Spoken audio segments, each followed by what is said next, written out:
Alright guys, it's Duncan here from HeadRush, and today we've got my trusty Les Paul plugged in, which means it's time for one thing and one thing only. We're going to be trying to dial in the Zakk attack tones from the early Ozzy days using just the ReValver suite. So let's dive right into the video.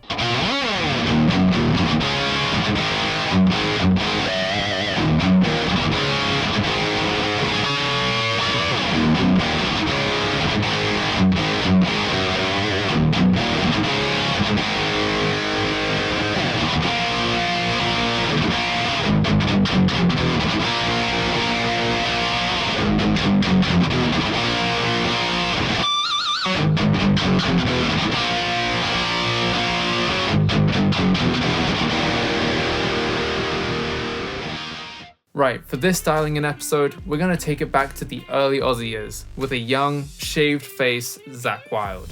So we're talking tones from the No More Tears album and the No Rest for the Wicked album, which in my opinion are some of my favourite Zakk tones from his career. In regards to the gear that he was using at the time though, we're going to be taking inspiration from this photo here and trying to emulate the sound of his custom rack unit, which was built by a guy called Lee Jackson, who did Marshall mods for guys like George Lynch and Steve Vai at the time. This rack featured some awesome sounding gear like the GP1000 preamps, which actually Zakk had 3 of them because this was in a time before channel switching actually became a thing. You can also find the Yamaha SPX90, which was for his chorus, and also a Roland multi-effects, which was possibly used for reverbs and delays. Now for this video, we're going to mainly focus on that Lee Jackson sound that Zakk actually had at the time, but because ReValver 5 allows us to run dual channels, we're actually going to be adding a JCM 800 style amplifier to run side by side with what I've got planned for that Lee Jackson sound. Plus, this was actually something that was added to the records when Keith Olsen showed up, and he actually loaned Zakk Wylde a JCM 800 combo, which was then used on some of the recordings from the No Rest for the Wicked album. So with all that in mind, let's open up a copy of ReValver 5 and the Amp Cloner and start building this rig.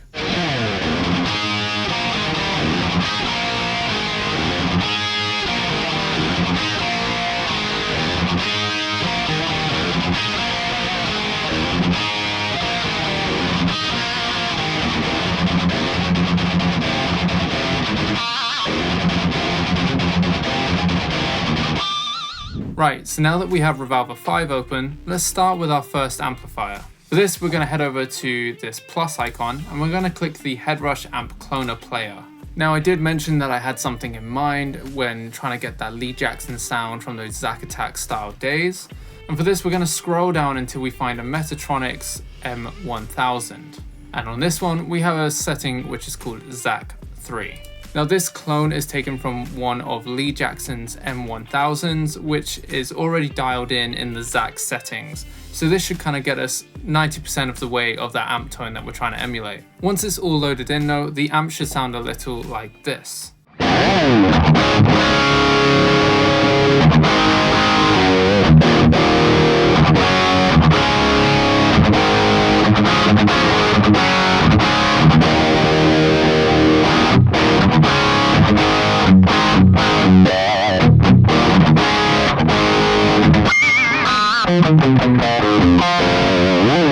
Now that sounds great as it is, but what I'm actually going to do is I'm going to boost the sag just a little bit on here, and I'm actually going to raise the high end as well. This is just a personal preference, but I find that it actually responds a little bit more how a real amplifier would when using the amp clones. But of course, that's all down to personal preference. So now that we have our first amp down, let's finish off building the front end of our rig by going for something like an SD1 overdrive, which we know Zakk has used for many years. For this, we're going to scroll down through our pedal selection and choose this S1 drive, which as you can see is based off Boss SD1 overdrive.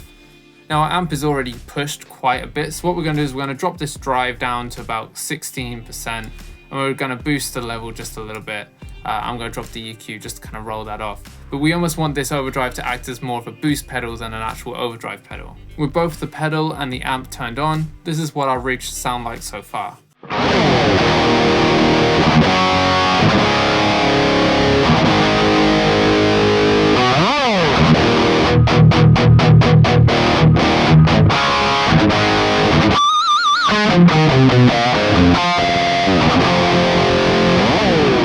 Now that's already most of the way there, especially when trying to dig in for those more kind of chunky style riffs, but I think it could be a little bit thicker. So let's dual this rig up by adding a JCM 800 style amplifier to the other side of our signal path.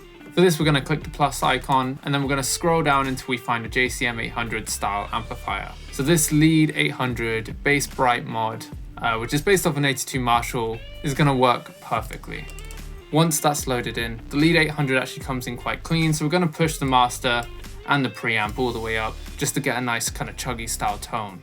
Once that's all loaded in, the lead 800 should sound like this just on its own.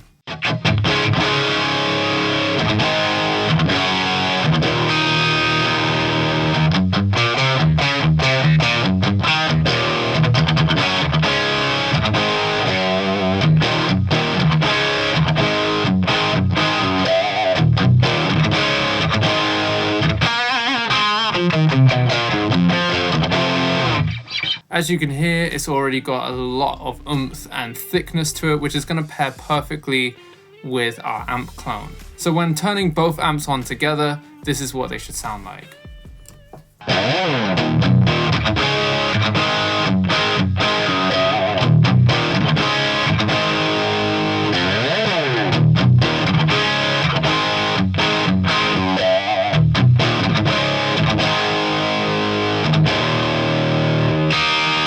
Right, so last of all, we've got our wet effects, which are going to go behind all the amps. And for this, I wanted to use something that I haven't used before. So when going through, I found this again stereo delay, which actually includes an ambience and a chorus as well as a delay. And what I've also done is I've put a dynamic multi-chorus just before that. I've dropped the mix down quite a bit, but I've kept the depth and the width quite high, as especially when you listen to a lot of the records and the riffs that Zakk uses, you can hear that there's a lot of chorus and a lot of reverb and delay in all of those tones. Obviously, depending on the song that you're trying to get that tone for, you might need to adjust the delay and reverb and chorus settings on here, but this should get you 90% of the way. And with everything turned on, so that's the overdrive and the front end, both amps, and all the wet effects, this is what our tone should sound like.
Now, honestly, that's a pretty close tone when you're trying to get that Zakk Attack tone from the late 80s, early 90s. Obviously, we could have added some additional rack EQs and also make some finer adjustments if we were trying to get a specific song. But if you follow this video, then you're definitely going to get about 90% of the way of that Zakk Attack style tone using the ReValver 5 plugin. This was a super fun video to make, plus I always love an excuse to revisit some of my favorite records from those early Ozzy days. Leave us a comment on what you thought, and also if you thought that we got close to that Zakk style tone. Make sure you visit the HeadRush website for more details, and also don't forget to subscribe because we've got more videos like this coming up. Thanks for watching, guys. I've been Duncan with the team here at HeadRush, and as always, I'll catch you on the next one.